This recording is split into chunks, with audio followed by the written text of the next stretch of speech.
For great deals on Ultimate Team coins, go and check out FIFA Coins online. You're right guys, it's Capgun Tom here and I am back for episode number 7 of Mission Manchester. So we're going to start off this episode by doing some trading. I've picked up some more squad morale cards that we've been using for the last couple of episodes, picking them up for about 200, selling them for between 550 and 850 if they're gold or silver. And you can see there in the bottom left, someone actually sent me a message saying that he managed to turn 30k into 120k using this very method, proof that it actually works and it's not just me doing it, and you can do it yourself. So you can see there I've also picked up some players, the 300 card or 300 coin discard players, also 600 coin for the Gargano as well, hoping to sell them on for between 450 and 600. Hopefully we'll manage to shift all of those before the end of the episode. We're going to go into our first game. You know that our team is pretty much full Manchester bar the left mid. We're using gigs out there at the moment, but hoping to change that by the end of this episode, so we'll have to see what happens. Anyway, you can see that we go into our first game, come up against a Bundesliga and La Liga hybrid. Very nice squad. The only person I'd probably change is Hummels, and switch him out for maybe Boateng because he's faster and would also fit into that team. But you can see that we managed to take the lead early on through Hernandez, and we further increase our lead through Fletcher from that free kick. Nice header by him, towering above everyone else. Think I'm using him for corners, may have to stop doing that because he clearly has a good head on him, and we want to have him in the box, you know, scoring those goals for us. Anyway, he comes back in fantastic style, a bit lucky to get a ball through, but the movement to actually go past my last defender was great. And then another goal that I was like, how did that manage to go in? Müller there just manages to pop it round Lindegaard and into the back of the net. So you can see that we are now at 2-2, but almost immediately we come back. A great ball from Fletcher. I'm going to say this because Fletcher is doing this again and again for my team. These over-the-top balls that are pinpoint accurate to my strikers, and he is giving me a heck of a lot of goals. Really, really good player. Was not expecting Fletcher to be, you know, maybe a contender to fit into the final Manchester squad, but he is incredible in that CDM role, so maybe one that I'll have to keep there. So you'll actually see that time and time again during this episode, those amazing balls. You see that we're now 4-3. Gomez managing to pull one back after we scored again. I think it was Hernandez, but we pretty much seal the game here, tramping, or not so much tramping, but stealing the ball off a goalkeeper kick.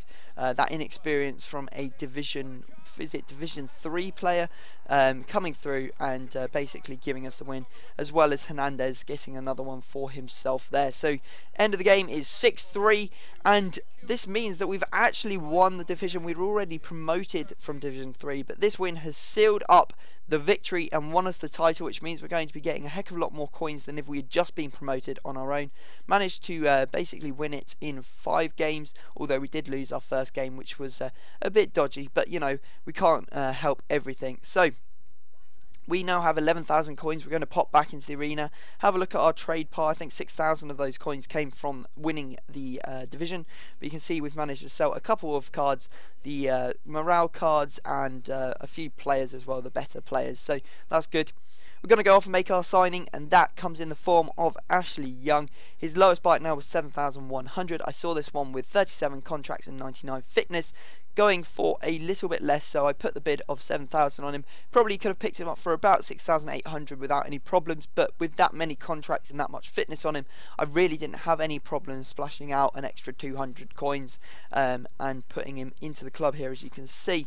So he is going to slot into that position at left mid, which means Giggs going to actually get pushed out, but at the moment I'm going to use Giggs to rotate some of my strikers. Welbeck is on about 50 fitness at this point, so really needed to take him out. We're going to play Giggs at striker. A bit unorthodox, I know, but it's got to be done just because we haven't got anyone who can replace those strikers at the moment. Hopefully we will pick up someone in coming games or coming episodes, because then we will be able to rotate a lot better. We'll be using Giggs to rotate pretty much every position in the midfield, back or midfield forwards, I guess. Anyway, we go into our next game and come up against a Dutch 3-5-2. Now, these 3-5-2s are a team that I always groan when I see, because they are so very dangerous. The runs from the left and the right mid are absolutely fantastic. And there you go again. There's Fletcher getting us back into the game. Wonderful ball from him. Hernandez there to apply the finish, and that's actually how it finished. So a pretty dull game, 1-1. I really struggle against those 3-5-2s, so there's a bit of a hint for anyone who ends up playing against me. pop up a 352 and I will struggle. Anyway, you can see here's Smalling. He's not got much fitness this one, but he does have 26 contracts, and his lowest bite now in this formation was about 1,800, so saving about 500 coins, and that's why I'm going to pick him up. Hopefully we're going to use him to rotate the rest of the defence. In fact, he may become a permanent fixture, taking either Jones's or Evans' place in the squad. I'm not really sure, but at the moment we're just going to be rotating them. Jones making way because he has the least fitness, around 60 fitness, and that is less than Smalling, so he will be going out. And unfortunately, it's not like FIFA 12 where you can just rest them for one game and you get all your fitness back. You have to rest them for quite a while to manage to get all of the fitness back. So that's what we're doing with Giggs and you know, Welbeck still, because he's still only on about 65 fitness, which really isn't good enough, so he's going to stay out for a couple of games. Now this guy's using a 4-3-3 Eredivisie team, and they have some very, very quick wingers for the Eredivisie. That's what I've learned.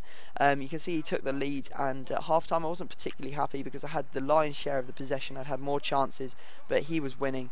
But nice footwork from Cleverley gets us back into this game. You see there in the 58th minute, he managed to go through, goes past one defender with some good footwork, and manages to score. Now, this guy made a massive mistake there. You saw he was actually facing me away from goal. I didn't have anywhere to go, and I was not going to be scoring at that angle, but he moved his keeper out, and I managed to get the goal.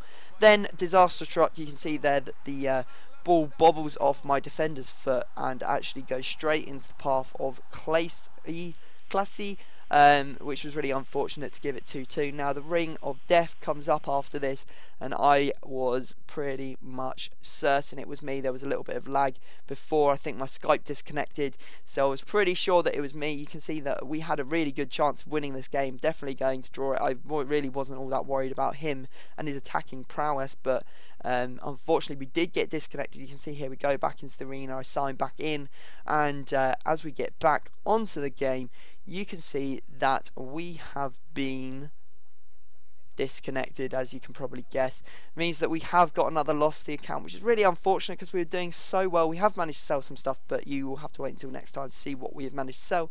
It does mean that our DNF has gone down. I may go and buy a boost so that we're not crippled for coins from matches. But guys, that is the end of the episode. I hope you have enjoyed it. Please leave it a like, subscribe if you haven't already, and I will see you all next time.